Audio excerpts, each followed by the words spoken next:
receive the good news, for the kingdom of heaven is at hand.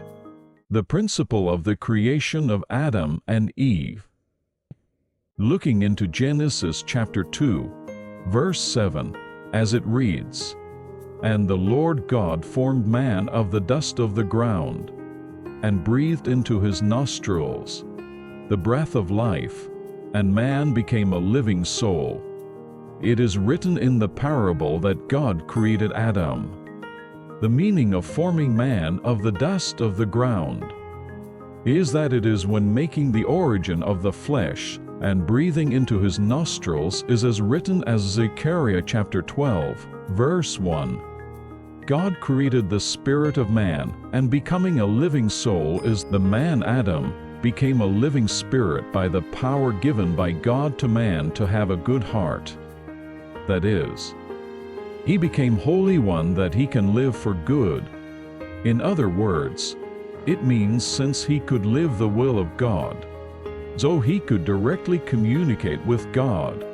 As described, in this world there are the people of all that live as a sinner. But then God among the sinners chose the one that he can live the will of him who is good. It is the work of the creation of Adam that Adam, however, committed a sin. And reading Genesis chapter 2, verse 21 to 23, it is written as, "And the Lord God caused a deep sleep to fall upon Adam. And he slept, and he took one of his ribs, and closed up the flesh instead thereof, and the rib, which the Lord God had taken from man, made he a woman, and brought her unto man. And Adam said, This is now bone of my bones, and flesh of my flesh. This is the word which is a parable that, the work of the creation of the woman Eve."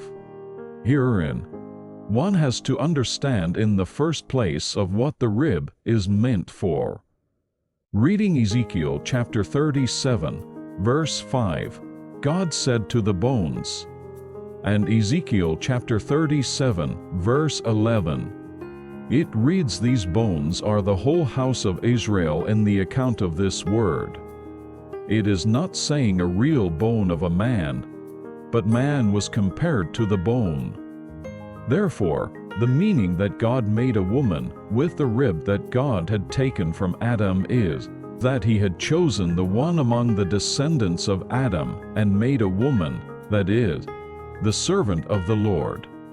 Because as God brought the woman the servant of the Lord to Adam, and Adam said, "This is now bone of my bones, and flesh of my flesh," which meant that's an offspring of Adam. Because when a man begets a child, one fathers a child as the sperm, which is the bone of the bones, and the flesh of the flesh enters into the mother's body, and the meaning of the rib meant sexual organs of a man, and of causing a deep sleep to fall upon. Adam meant begetting a child of a man.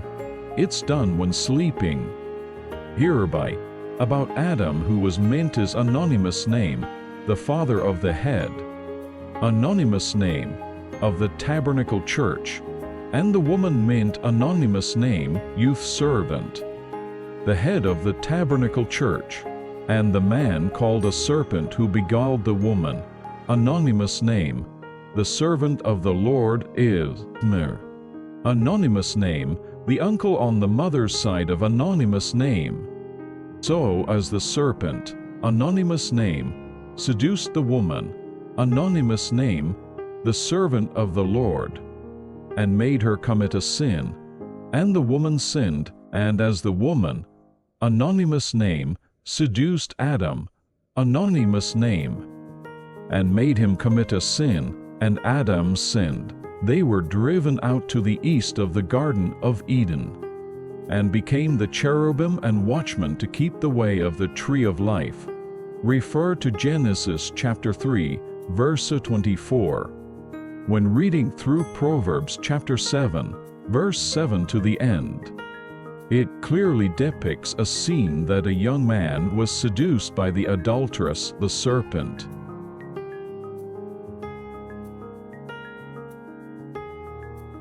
That's all about it.